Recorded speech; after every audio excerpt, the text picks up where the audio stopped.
Olá, bem-vindo ao nosso talk show Telesíntese. Hoje nós estamos aqui com três personalidades muito legais e que podem contribuir muito um pouco para o debate que a gente traz, que a gente vai discutir um pouquinho a rentabilização ou como é que se faz para rentabilizar as redes dos operadores e trazer novas abordagens sobre esse tema. A gente está aqui para essa conversa, para esse nosso talk show. Nós estamos com o Francisco Santana, ele é o líder global para o segmento de provedores da Ciena, a Ciena que está nos apoiando nesse debate. Estamos aqui também com Luiz Henrique Barbosa, ele é o presidente executivo da Telcomp.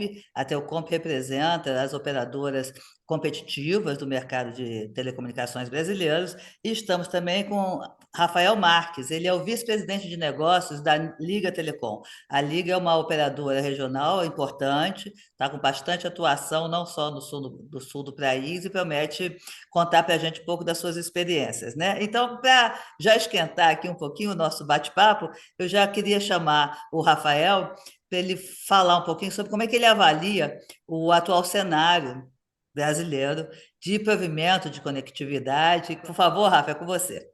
Oi, Miriam, obrigado mais uma vez pelo espaço aí que a Síntese abre para a gente conversar um pouquinho, o Francisco e a Luz por estarem aqui nesse talk show com a gente.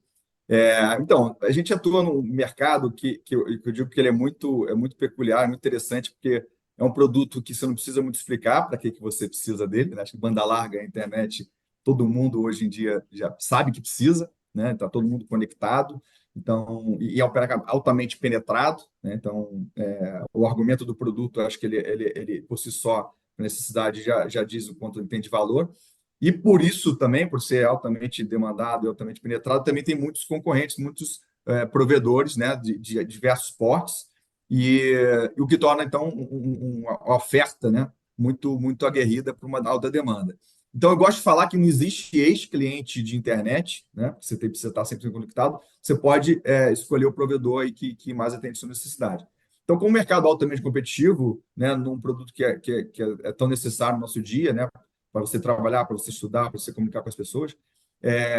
Eu acho que o grande desafio, né, da Liga ou de qualquer provedor de internet de banda larga é como é que você consegue fidelizar esse cliente, né? Certamente atrair, mas fidelizar. Porque, como é um jogo altamente penetrado, a gente gosta de falar que é muito de rouba-monte, né? Para você crescer um cliente novo, você está tirando de alguém, você tem que ter um bom argumento, né, para esse cliente vir até você. E como provedor regional, a gente tem a origem aqui no Paraná, né? Nosso DNA, a marca Liga é uma marca recente, que a gente pode dizer, fez 2 anos de vida, mas nasce de uma rede bastante tradicional aqui, que era da Copel Telecom, que a gente comprou no processo de privatização, então bastante capilar, então tem uma história já grande como provedor regional, se assim a gente pode dizer, participando amplamente aí desse processo de inclusão digital, de democratização da banda larga. É, e a gente vê assim, o papel do provedor regional como liga, primeiro, dar um caráter, acho que regional e local, que o cliente final tem cada vez mais apreciado, né? Então, como é que você, como cliente, usuário do serviço de banda larga, pode ser não só visto como estatística, mas visto também com, com, como um cliente, um usuário que aquele teu produto ou serviço entende sua demanda, entende sua necessidade, quando você precisar de um apoio, você está ali disponível, está próximo e entende seu perfil de uso. Isso é um grande diferencial que a gente acredita, Ô, Rafael, porque assim, rola só uma. uma dúvida. Você pode ser local sendo grande? Eu tenho essa Isso. dúvida. É lógico que assim, quanto maior. Esse é um bom trade-off, sabe, o Miriam? Acho que quanto maior você for, maior o desafio de você ter esse olhar mais, vou chamar, personalizado, tá? Então, acho que o Aham. desafio do crescer é você crescer demais e você perder esse tato mais humanizado, mais personalizado que o cliente tem. E eu acho que o segmento telecom, ele acabou, pelo fato de ser massificado bastante, perder essa proximidade e é esse caráter que eu acho que tem um tamanho, e eu gosto de dizer que acho que a Liga ocupa uma prateleira interessante, que ela não é nem tão grande o suficiente para perder essa distância, e nem pequeno que não consiga, né, fazer os investimentos, trazer os serviços e entregar uma oferta de valor para o cliente. Então, é um tamanho bom para a gente poder ocupar essa fatia de fato, atender o cliente de forma diferenciada. Um mercado que acho que cada vez menos vai se diferenciar pelo ativo, rede, e muito mais pelo serviço, ou qualidade de atendimento e qualidade de serviços prestados, né? E você, Luiz Henrique, pode falar um pouco da sua avaliação mais geral, mais ampla, inclusive porque na sua associação há empresas de perfis diferentes, né? Como é que você está vendo hoje, analisando hoje o mercado brasileiro de provedores? Legal. Obrigado, Miriam, mais uma vez pelo convite. Você, Francisco, Rafa, aí, prazer falar com vocês. Bom, eu estou presidindo a Telcomp há 3 anos e há 16 eu estou no setor. Então, dentro da Telcomp, essa máxima de rentabilizar sempre foi algo presente nas empresas, né? Porque quem fundou a Telcomp, basicamente empresas que no dia 1 do setor telecomunicações tinham zero infraestrutura, zero clientes, né? Zero faturamento. Então, a gente estava lá trabalhando para uma agenda de fazer uso das redes das incumbentes. Isso era rentabilizar, era tentar trazer, focar em serviço e tudo mais. A dinâmica do mercado foi diferente, né, do que se pensou. Teve construção de redes, a gente tem rede sobreposta hoje em alguns lugares, talvez uma sobreposição mais do que o que seria desejável do ponto de vista de política pública, de rentabilização de ativo, né? Mas dentro da Telcomp são 70 empresas e a gente sempre brinca que competem, cooperam, porque tem empresa aqui móvel, fixa, atacadista, de varejo, no varejo que atende B2B, governo, B2C, e está todo mundo procurando, de fato, rentabilizar, porque o mercado, apesar de você vender um serviço que é essencial, ele está desafiador na medida que você conseguiu, né, a gente tem uma taxa de penetração muito alta, esse serviço, então, na medida que ele conseguiu acesso por grande parte da população, a gente tem hoje uma guerra de preços e tudo mais. Diferenciação que eu vejo aqui, as empresas procuram investir em infraestrutura e tornar cada vez mais robusta a sua infraestrutura. Então, assim, se no passado o desafio era levar a conectividade, hoje o desafio é se manter no mercado, então você vai procurar ter rede mais robusta, então solução tanto vista construtivo, né? Mas sim, as empresas, então, nesse sentido, têm tentado tornar as redes cada vez mais robustas, tá? Tanto do ponto de vista físico quanto do ponto de vista lógico, equipamentos de melhor qualidade e tudo mais, para justamente sobreviver nesse mercado. Então, dentro da Telcom sempre foi uma coisa muito presente. A gente vê os presidentes, esses dias mesmo teve duas associadas na rede social comemorando, e eles citaram a Telcomp na frente dos próprios nomes. Associadas Telcomp fecham um negócio entre si. Eu fiquei super feliz. Eles colocaram o nome da Telcomp antes do nome das próprias empresas. Então, por quê? Porque tem essa cultura de contratar serviço de um do outro, né, uma relação de parceria. A Liga, por exemplo, é uma empresa que tinha origem na Copel Telecom, que fazia um atacado, e muitas empresas são usuários de rede da Liga, né? Então, a gente tem uma preocupação até com a legalidade das redes, porque nessa situação que você tem uma penetração alta, a competição se dá e a gente tem uma preocupação aqui de uma competição em termos justos, né? Até o Comp defende isonomia, mas defende o quê? Que todo mundo pague aquele imposto que está dito que ele tem que pagar, pague pelo uso da infraestrutura, os postos, o direito de passagem. Se não é devido, vamos questionar na justiça, mas o que você não pode é ter uma situação que tem empresa com uma estrutura de custos que não é real, né? Então, isso é um ponto que para a gente chama bastante atenção. Mas para rentabilizar, fazer uso de rede de terceiro, onde faz sentido construir, constrói, e tenta vender essa rede no atacado também. Então, essa história de rede neutra, né? Isso existe aqui já há um tempo. Legal. Eu vou chamar agora para contribuir um pouco com o nosso bate-papo. Francisco, por favor, você que entende muito de rede, eu já tive algumas aulinhas suas.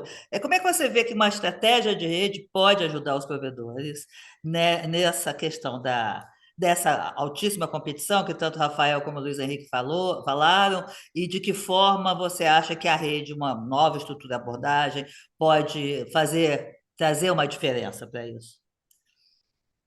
Ótimo.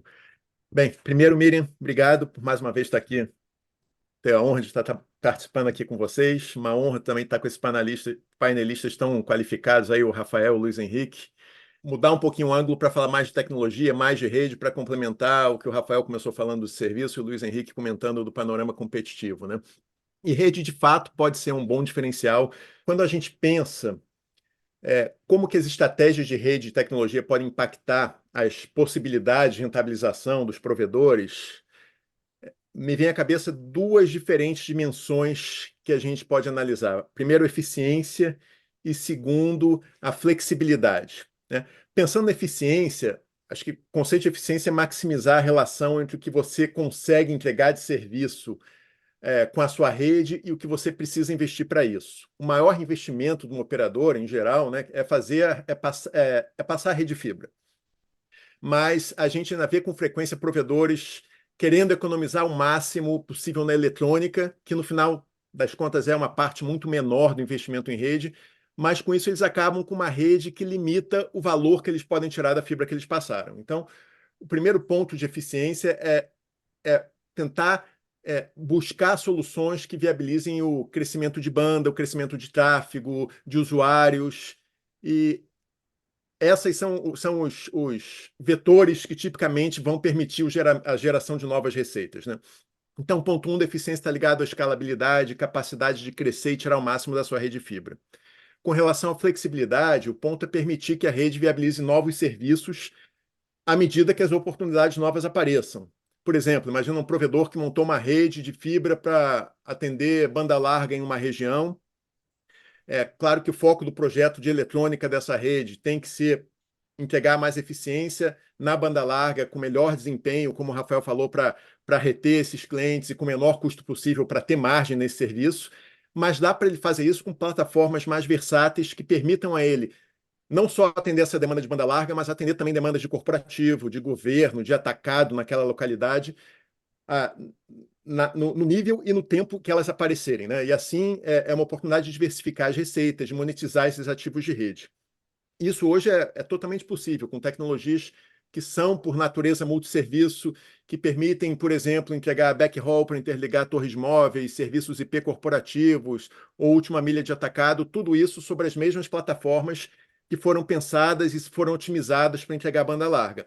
Então, no fundo, o que a gente está falando é que as decisões de rede, as escolhas de plataforma, podem e devem ser feitas olhando não só os problemas que os operadores e provedores têm em mão hoje, mas com mindset, uma visão de futuro para rentabilizar essas redes. E nas conversas com esses provedores, a gente tem identificado, acho que posso falar de 4 pilares de arquitetura de rede para crescimento, que é a escalabilidade, modularidade, abertura e convergência, né? Escalabilidade é a capacidade de crescer em cima dos ativos de rede que você tem, entregar mais banda, mais usuários. Modularidade é ter plataformas que funcionem meio que como um Lego, onde você pode começar pequeno e ir crescendo, plugando novos componentes para entregar novos serviços a partir da mesma plataforma.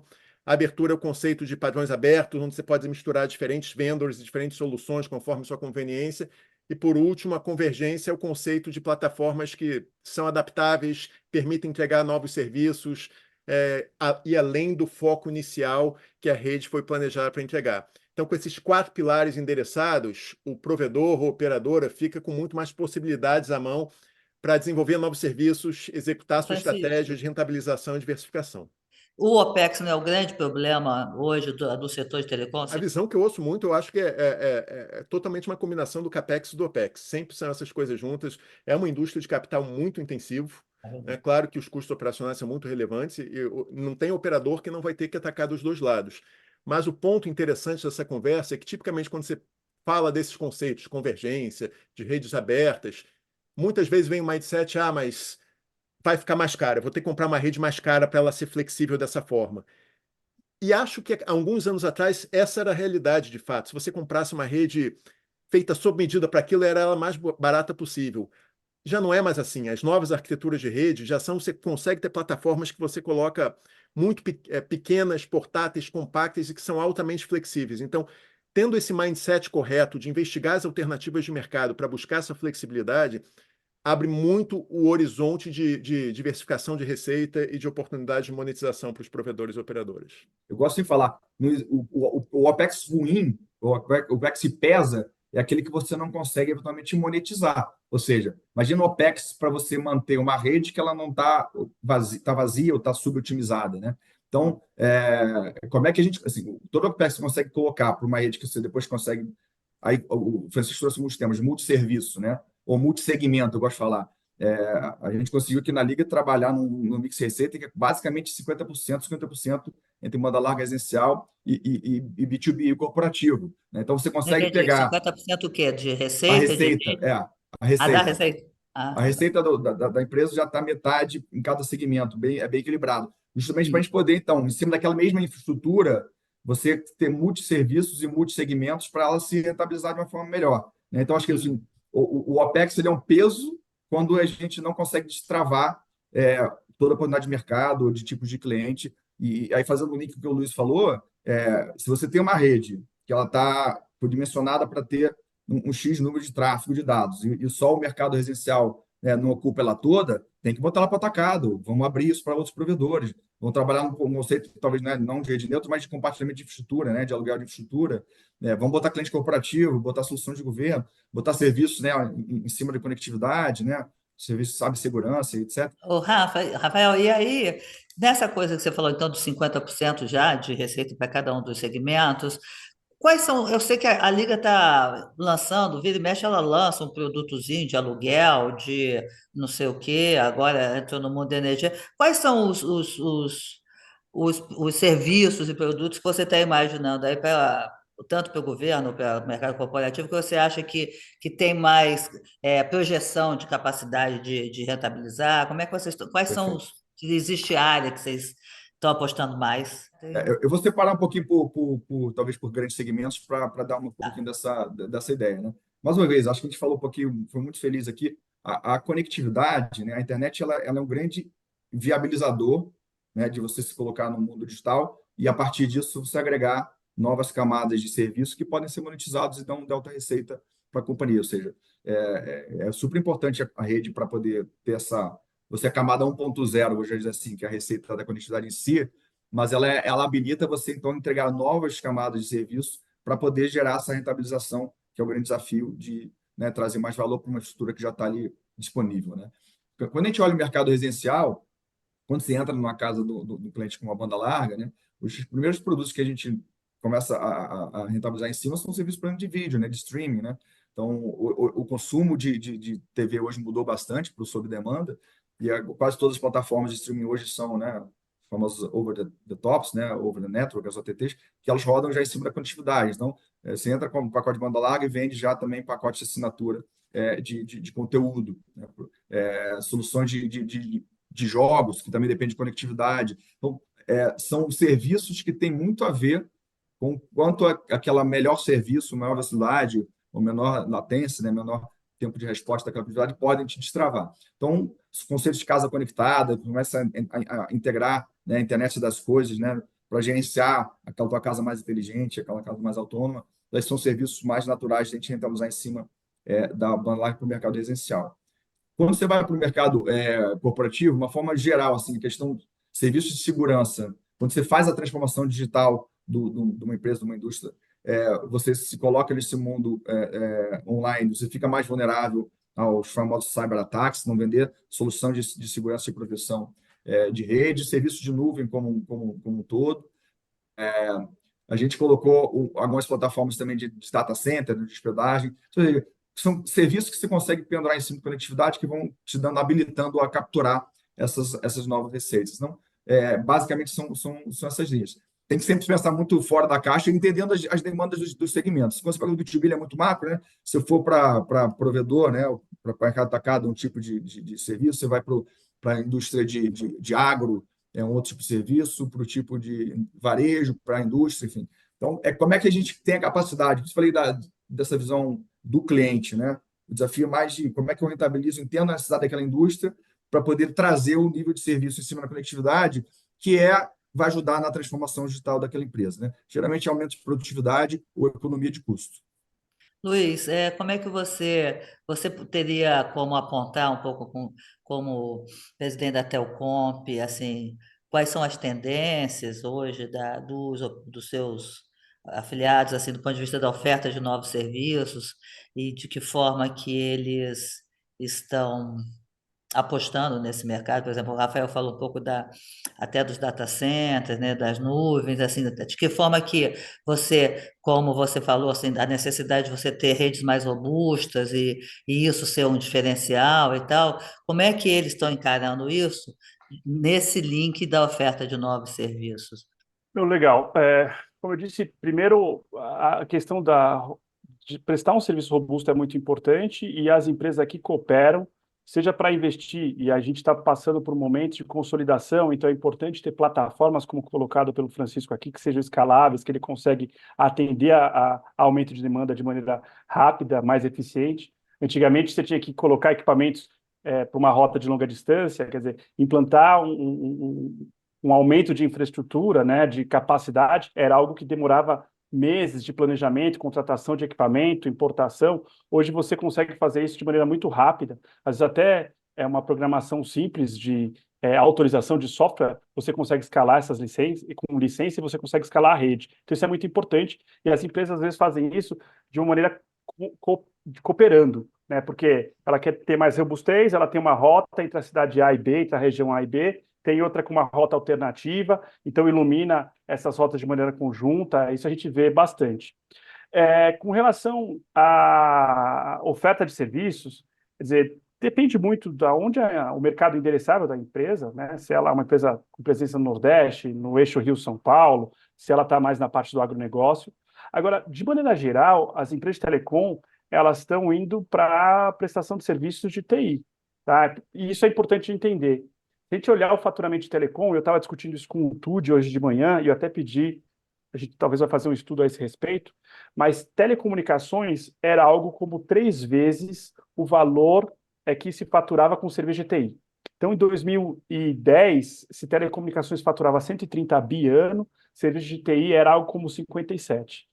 Telecomunicações andou de lá para cá, esses 14, 15 anos de lado, a gente corrige esse valor por inflação, talvez até perde, dependendo se você escolher GPM, por exemplo. E TI hoje, se era 1/3, TI hoje é 2 vezes mais do que telecom, né? Então, quer dizer, vender cloud, vender segurança cibernética, outros tipos de serviço é importante para as empresas, é dessa maneira que eles enxergam o mercado corporativo. No varejo, como colocou o Rafael, o streaming é o mais óbvio, mas outras coisas de casa conectada, de segurança física, né? Portaria eletrônica, câmera de monitoramento, vigilância, isso tudo depende das empresas, a gente vê isso se endereçando em mercados de alta renda, interior do país, interior de São Paulo, algumas regiões que você tem muitos condomínios, tem empresa aqui na Telcom especializada em ofertar serviços de segurança. Então, depende muito do mercado onde ela está atuando, ela vai tentar diversificar para trazer mais receita, né? Aquilo que tem a ver, o cliente já está lá, o serviço é prestado em cima da infraestrutura de conectividade, como eu trago mais receita, ele confia, simplifica a vida do cliente, né? Ok. Francisco, e a gente está falando de serviço, mas a questão principal continua sendo como você torna uma rede mais eficiente, né, mais robusta e mais não sei o quê, para prestar o melhor serviço, né? Uma coisa bem está vinculada à outra. E como é que você está vendo o futuro, entendeu? Quais são as tecnologias que podem efetivamente impactar esses provedores, né, os empreendedores brasileiros de banda larga que levam a conectividade e também querem rentabilizar suas redes com novos serviços, mas de que forma que as tecnologias podem ajudar ele a mexer nas suas redes de tal forma que elas, né, deem respostas que eles estão precisando. E aí, obviamente, a gente tem que falar do futuro, e o futuro meio rápido está vindo com IA avassaladora, na minha opinião. Eu queria ouvir um pouquinho você sobre isso. Podemos pensar essa questão em 2 ângulos, né? Primeiro, olhar tecnologias de rede que já estão disponíveis, que já são realidade e que a gente já está vendo que respondem complementam um pouco disso que o Rafael e o Luiz Henrique estavam comentando sobre oportunidades para abrir caminhos de rentabilização. E depois falar a inteligência artificial, que com certeza é o tema mais quente do mercado e é um tópico que merece uma atenção diferenciada, né? Mas então, tentando rapidinho sumarizar, e acho que a melhor forma quando a gente fala dessas tecnologias que já existem aí, que estão permitindo a provedores e operadoras fazer coisas diferentes com sua rede, ser mais eficiente, diversificar mais sua receita, é olhar talvez alguns exemplos. Então, por exemplo, um caso interessante é o que eu vou chamar de arquitetura modular de banda larga, né? Até recentemente, as implementações de banda larga por fibra, sem querer entrar em muito detalhe técnico aqui, basicamente elas requeriam um chassi dedicado para ter a função de OLT, né, de agregação dessa fibra que vai para a casa do residente, né, dessa fibra compartilhada. Isso era um investimento pesado, servia só para aquilo, de certa forma, amarrava a quantidade de usuários a uma banda fixa de tráfego agregada, e até que alguns anos atrás surgiu uma tecnologia de micro OLT plugável. Tá? Então, o que significa? O que antes estava numa caixa grande, num chassi grande, de uma eletrônica toda amarrada em termos de dimensões, passou a operar no modelo de plugs, no modelo desagregado. Né? Então, essa é uma das tendências que traz muito mais flexibilidade, a desagregação. Né? Essa é uma tecnologia que a Ciena foi quem lançou isso alguns anos atrás, com a Tibit. Agora, todos os principais fornecedores de router do mundo estão entrando pelo mesmo caminho, estão lançando essas soluções também. Né? Isso permite que uma porta de um roteador tradicional, você não precisa mais ter uma OLT dedicada, você pega um roteador tradicional, tipicamente um roteador de uma unidade de rack, e você consegue colocar em cada porta desse roteador uma micro OLT atendendo 64, 128 usuários numa única porta. Né? Então, isso traz muito mais modularidade para começar super pequeno numa área de nova cobertura e ir crescendo e adicionando novos plugs à medida que você tem novos usuários, que novos usuários estão aderindo ao seu serviço. E mesmo se chegar a um ponto em que todas as portas do roteador ficam ocupadas, estão cheias de OLT, você pode fazer empilhamento de roteadores, então você vai crescendo com unidades de um rack unit com muito mais flexibilidade, a modularidade com o plug e a modularidade com as caixas. Né? E esses roteadores são plataformas que têm soluções de temporização e frequência para tratar de demanda mais crítica, mais sensível de interconexão de celular, com desempenho, o SLA mais rígido de atacado para a última milha ou de corporativo. Então, a gente está falando de uma arquitetura de banda larga que continua sendo otimizada para banda larga, continua sendo super competitiva em custo desde o início, mas te permite para qualquer serviço a hora que você quer e crescer da forma que você quiser. Né? Então, quando eu digo de novas tecnologias, essas tecnologias já são maduras hoje, já são realidade implementadas no mercado, mas muitas vezes a gente ainda vê provedores com pouco conhecimento ou explorando pouco o valor que traz essa flexibilidade, se atendo mais ao primeiro passo e não olhando alguns passos à frente para trazer esse dinamismo todo. Isso a gente podia, com certeza, que fosse falar de escalabilidade, eu devia falar aqui da tecnologias coerentes óticas como o WaveLogic 5, 6 da Ciena, mas só como exemplo, falando a capacidade de tirar o máximo possível da fibra, trazer muito mais eficiência energética, eficiência de espectro dentro do seu ativo da fibra. Então, todo esse conceito de maximizar a fibra. Mas, como o nosso tempo é curto, talvez eu vá passar direto para falar do tema de inteligência artificial. E acho que aqui o principal impacto que a inteligência artificial vai trazer é como que as redes vão ser operadas, né? Como é que vai ser a operação das redes.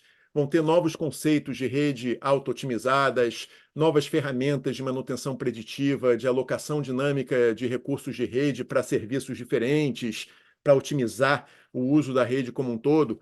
E todo esse modelo, todo esse arcabouço de AI Ops, como a gente chama essas tecnologias de operação fornecidas pela inteligência artificial, vai trazer muito mais eficiência operacional.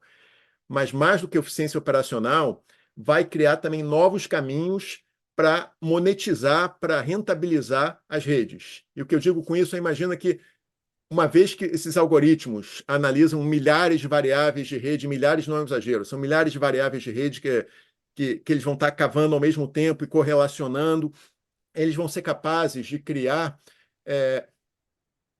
propostas de rentabilização, de upsell, de cross-sell, de insights com relação a demandas que usuários têm, que uma pessoa não seria capaz de ver porque não tem acesso a essas variáveis todas e o processamento dessas variáveis todas. E o modelo não só vai poder propor novos serviços, novas oportunidades de rentabilização, mas também executar essas oportunidades, alocando banda dinamicamente, ajudando a acelerar o processo automatizado de vendas. Então, tem um campo de customização de serviço ao nível de usuário, um campo de, complementando aqui, de serviços de valor adicionado. O Luiz Henrique e Rafael estavam falando de serviços de valor adicionado, de trazer, imagina para o corporativo, tudo que uma operadora pode usar essas ferramentas para gerar portais, visões da rede customizadas para a necessidade de negócio do cliente, ferramentas de Francisco, você gestão avançada. imagina que com isso as operadoras, como o Luiz Henrique falou, conseguem ganhar um pouco mais espaço nessa disputa de geração de riqueza, já que elas estão perdendo efetivamente seu cenário de geração de riqueza? Você acredita? Olha, Isso é uma pergunta em aberto, muito complicada de falar aonde que o mercado vai, né? Porque o mercado ainda vai mudar muito nessa dinâmica nos próximos anos. Eu acredito que tem uma nova oportunidade para as operadoras. Não acredito que os hyperscalers, os provedores de conteúdo, né, os grandes detentores de conteúdo, foram os que ficaram com a maior parte do valor Uhum. nas últimas oportunidades do mercado que apareceram, não acredito que eles vão desaparecer ou enfraquecer. Mas acho que tem uma nova geração de tecnologias onde os provedores e operadores vão ter oportunidade de capturar uma parte do valor mais ligado à conectividade, né? Então, eu acho que tem um grupo de oportunidades de rentabilização que vão estar ligadas a trazer mais valor da conectividade, com serviços de valor adicionado, serviços incrementais, serviços mais avançados, que vai ser dentro da lógica do rouba-monte e agregar mais valor para o usuário para tirar um pouquinho mais dele. Tem valor e tem linhas de novos negócios que a inteligência artificial vai trazer mais disruptivos, que as interrogações são mais complexas. Por exemplo, imagina milhares de variáveis de rede, milhões de dados de redes que vão ser processados por essa inteligência artificial. Vai existir uma nova oportunidade para os operadores e provedores poderem monetizar isso, vender dado, claro que não dado de usuário, mas dado de rede monetizado, regionalizado com insights, uma grande interrogação de como isso vai acontecer. E vai existir também oportunidade de vender infraestrutura de edge computing para AI. Imagina um data center de AI com esses chips NVIDIA e essas GPUs, né? Na ponta, na edge. Por quê? Porque os provedores e as operadoras estão na borda da rede, têm ativos na borda da rede críticos, vão poder ou compartilhar parte desse valor ou até operar essa infraestrutura. Isso ainda é uma interrogação como que vai acontecer. Mas então existe uma nova rodada com novas oportunidades dentro do negócio telecom, no negócio adjacente telecom e possivelmente novos negócios. Então vão ter muitas surpresas aí, mas acho que só amarrando, o ponto final desse comentário é: tudo começa com qual a tecnologia de rede que as operadoras estão trazendo hoje para dentro delas. Se elas tiverem soluções de rede que são muito instrumentadas, são flexíveis, são capazes de avançar, elas vão conseguir tirar mais valor com AI. Se elas estiverem só com tecnologia legada, amarradinha, que não, a visibilidade, que são poucos gerenciáveis por software, pouco instrumentáveis, como a gente chama, fica mais difícil de tirar, mapear essas variáveis todas e tirar esse valor. Então, a gente tem que sonhar na frente, pensar nas possibilidades, mas começar a trabalhar hoje como que a gente vai enriquecendo a nossa rede para caminhar nessa direção. Bom, se vocês viram que na hora que a gente começa a falar de futuro e o tempo parece que muda e avança mais rápido e nós já estamos caminhando rapidamente para o nosso final. Então eu queria chamar o Luiz Henrique para ele, se ele puder contribuir um pouquinho e já se despedir e lembrar todo mundo que quem quiser fazer pergunta pode mandar e a redação, o Telecine depois endereça aos nossos participantes para a gente caprichar nas respostas e mandar para vocês. Por favor, não fiquem à vontade. Por favor, Luiz Henrique. Legal. Na hora que o Francisco estava respondendo aqui sobre inteligência artificial, me veio à mente alguns exemplos. Eu trabalhei por 9 anos numa operadora americana, com presença global. Estava bem posicionada para atender clientes de varejo, e eu lembro exatamente das salas de guerra na época de Black Friday. Então, você tinha grandes varejistas, e a Black Friday ela muda o comportamento da rede em determinados momentos do dia, e a coisa era tudo muito reativa. Então, você tinha salas de guerra preparadas para olhar a rede de cada cliente.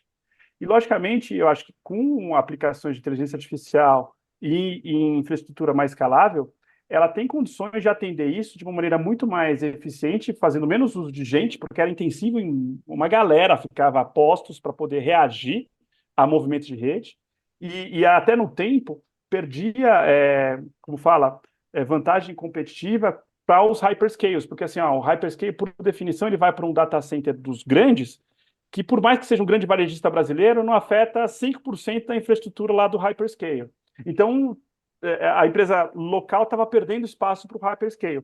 Mas agora, fazendo uso de inteligência artificial, ela volta com a sua vantagem de ter o atendimento local, próximo do cliente, porque o hyperscale, por definição, ele atende o mundo todo. Você pode ser o Magazine Luiza, sei lá quem, perto de uma gigante, você é mais um. Agora, de repente, você vai ser bem atendido por uma empresa nacional com o uso de uma rede mais eficiente. Então, isso me veio à mente, porque eu já vivi essas situações. Como regulatório, a gente estava ali só olhando, né? Mas eram semanas tensas, o que precedia o Black Friday. A Black Friday é um dia só, então aquele dia não pode falhar. Então, você imagina a quantidade de gente que estava preparada, das diversas mapeamentos de situações que podiam ocorrer, e com certeza acontecia o quê? Uma situação não prevista. Então era sempre, toda Black Friday era um certo estresse, porque não previu determinada coisa, lançou um produto numa região X, Y, Z, teve acesso maior à rede, outra menor. Então eu imagino que o que o Francisco colocou é uma vantagem para ele poder se posicionar novamente e trazendo a vantagem do atendimento local.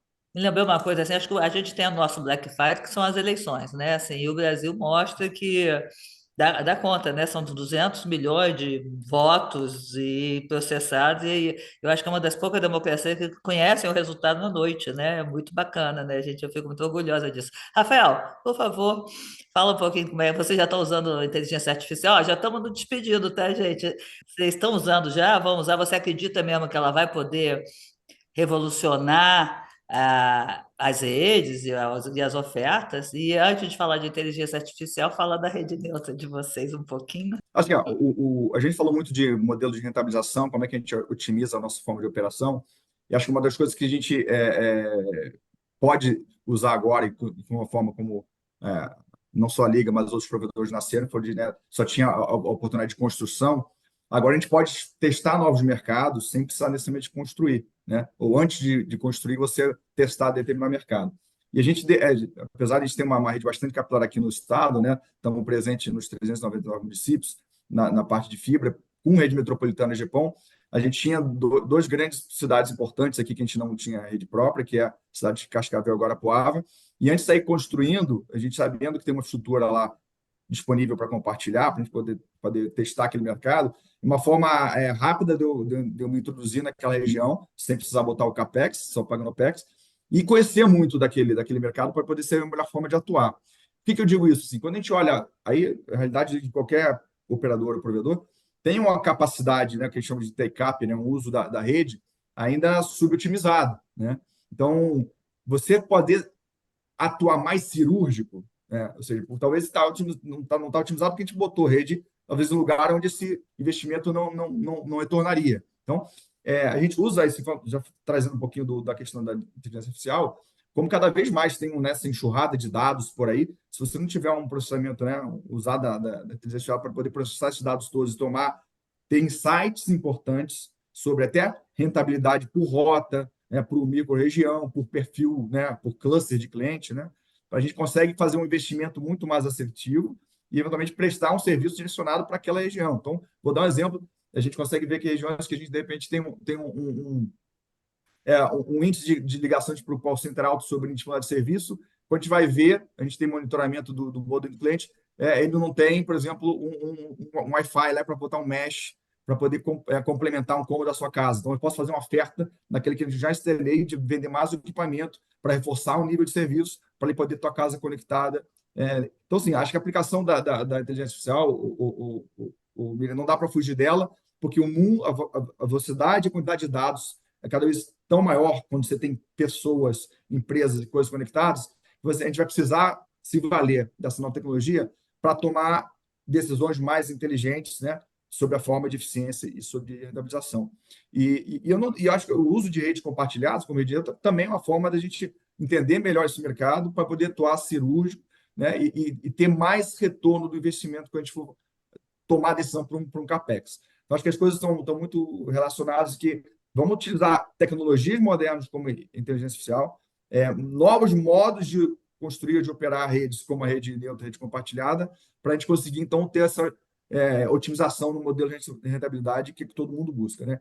Crescer sempre, mas de uma forma sustentável, cada vez mais eficiente, dado que é uma demanda, como a gente falou, que está latente, todo mundo precisa ter internet, cada vez usa mais internet para fazer mais coisas. Então, essa camada de rede ela vai ser fundamental para garantir a disponibilidade de serviço e conhecimento do perfil do cliente para entregar serviço que, de fato, o cliente diga que é valor agregado, né? Não é só o operador tentando adivinhar o que ele precisa, mas ter muito essa visão, que eu falei, regional, local, para a gente poder entregar aquilo que realmente o cliente necessita. Aí a gente vai conseguir ter sucesso nesse desafio de rentabilizar, crescer com rentabilidade. Bom, obrigado pelo convite. Muito obrigada, estamos encerrando, mas uma pena, acabou, passou muito rápido. Muito obrigada pela presença de vocês.